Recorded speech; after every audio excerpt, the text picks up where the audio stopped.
Hey everyone, Badinsky here. Before we get into this video, I'd just like to thank everyone for their support on our channel preview video. Sounds like you guys are pretty keen on this idea, so as promised, here's the first top stories video. Being the first video, we thought it might be interesting to look back on the most discussed subjects from last year.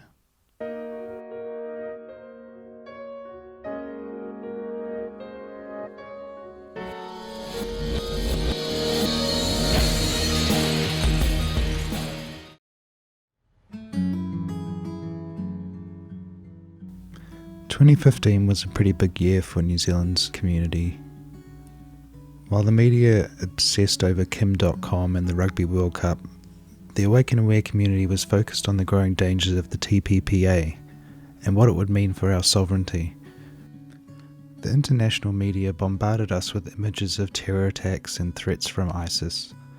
World leaders ran to condemn actions that were a direct result of their inaction, and 2015 was a year when the official narrative was deemed false by default.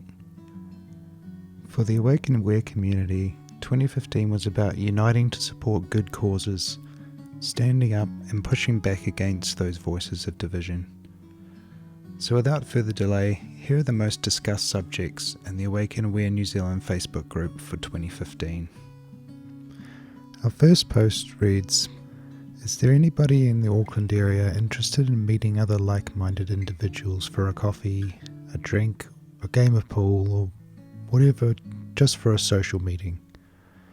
It's heartwarming to see a post like this get so much attention. The journey to discovery is often lonely, but so much more rewarding when shared.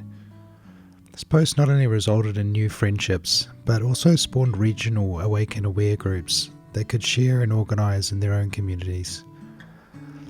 I'll place links to these various regional groups in the description down below, so go and check them out after this video and see if there's one in your town. And if there isn't, how about making one? Next up, we have a post about the TPPA. It reads, "I would love to know from each and every one of you that actually takes the time to read, post, comment, or even like, that if the government were to sign the TPPA on the 5th of February, that our government is committing treason. How many of us would actually give up their family, work, slavery, drudgery for a weekend or more to actually do what Iceland did? And that was throw out the banksters." For those not aware, the people of Iceland effectively removed their government from power following the 2008 financial crisis. Citizens forced the crowdfunding of a new constitution and modernised its democracy. It was a truly inspiring event for all democratic countries, but was glaringly omitted from the mainstream press.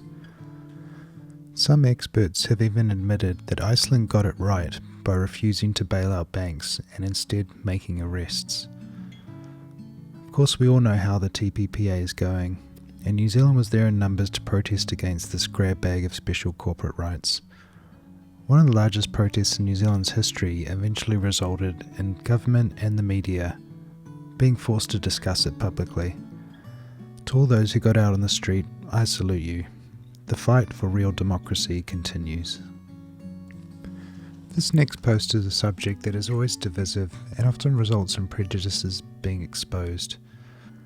The post reads, "Sent to me regarding our research before Maori New Zealand's first inhabitants.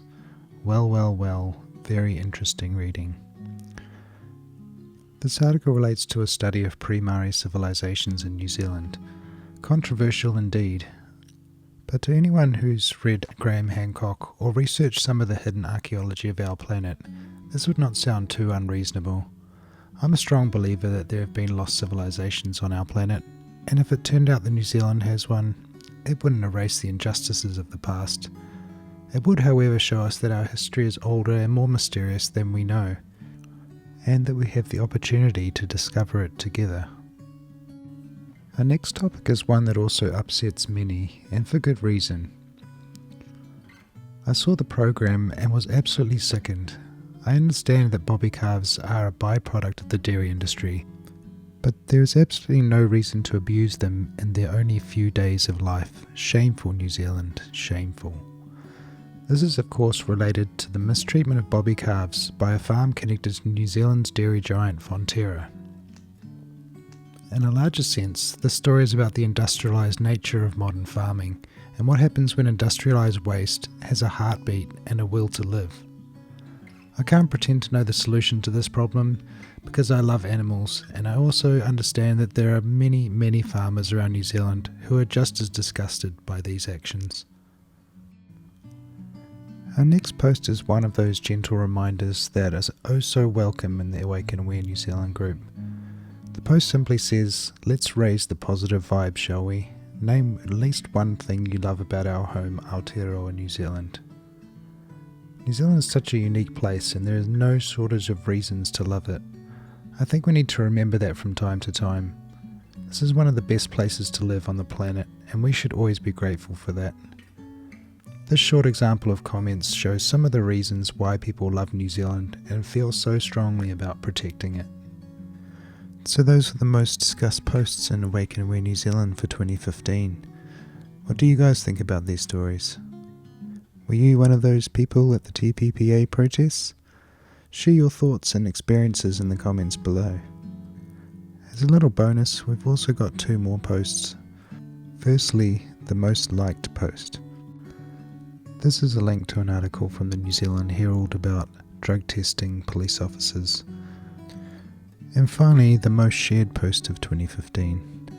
This post relates to an appeals court decision against a ratepayers group who claimed council spending was unlawful. All the links to these posts and articles are in the description below, so those in Awake and Aware New Zealand can go and check out the conversations for themselves. External links are also provided where possible for those not in the group. Hope you guys enjoyed this video, and if you did, hit the like button. Subscribe if you're new, and we'll see you next time. Peace.